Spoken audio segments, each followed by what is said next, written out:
Siswa SMK Negeri 4 Pati, Jawa Tengah mengalami pusing dan mual usai menyantap menu makan bergizi gratis. Para siswa yang diduga keracunan dibawa ke rumah sakit.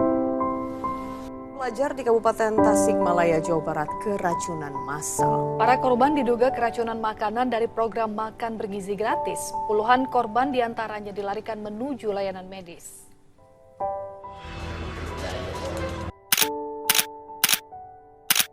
Emang kalian mau keracunan makanan?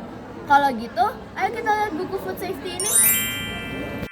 Keamanan makanan sama pentingnya dengan kandungan gizi di dalam makanan. Karena makanan yang kita konsumsi tidak hanya harus bergizi, namun harus aman dari kontaminasi bakteri, virus atau zat berbahaya yang menyebabkan penyakit. Contohnya, makanan terlihat enak, namun ternyata sudah terkontaminasi oleh bakteri. Bagaimana cara kita untuk mencegah keracunan? Kita dapat mencegah keracunan dengan cara menjaga kebersihan, memasak hingga matang, menggunakan air bersih, dan menghindari makanan basi.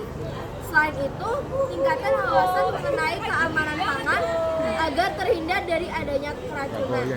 Apa yang kita lakukan jika kita mengetahui ada teman yang mengalami gejala keracunan makanan? Sebaiknya segera diberi minum agar tidak dehidrasi dan menyarankan untuk beristirahat. Jika sampai diare atau muntah, segera dibawa ke dokter. Hal ini dilakukan agar tidak semakin buruk. Mengapa penanganan awal keracunan makanan itu penting? Agar penderita tidak mengalami dehidrasi atau kondisi yang lebih parah sebelum mendapat bantuan medis.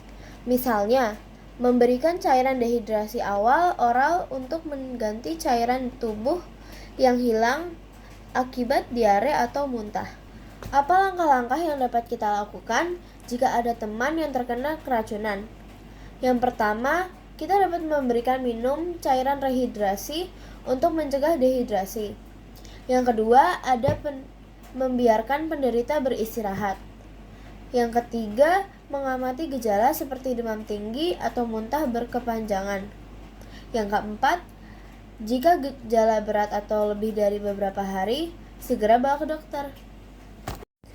Tahu nggak sih, sebenarnya salah satu faktor kita dapat keracunan yaitu banyak orang yang menggunakan talenan atau pisau yang sama tanpa mencucinya terlebih dahulu, sehingga bakteri dari makanan mentah dapat berpindah ke makanan yang matang. Contoh penerapannya yaitu memisahkan talenan untuk daging mentah dan makanan matang. Kedua, mencuci tangan sebelum makan atau memasak. Memasak makanan hingga benar-benar matang, menyimpan makanan di suhu yang tepat, dan menggunakan air bersih dan bahan makanan yang masih segar.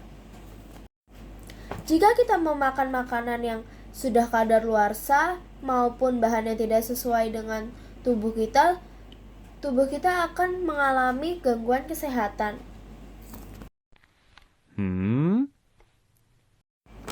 Kita sebagai konsumen, kita perlu mengecek apakah barang itu sudah kadaluarsa atau belum. Dan sebagai produsen, sebaiknya kita membuat label yang jelas dan mudah dibaca, menggunakan bahasa yang sederhana dan mencantumkan informasi penting. Sekian dari aku, Michelle Anari Atmawijoyo, dari kelas 7A, absen 24. Terima kasih.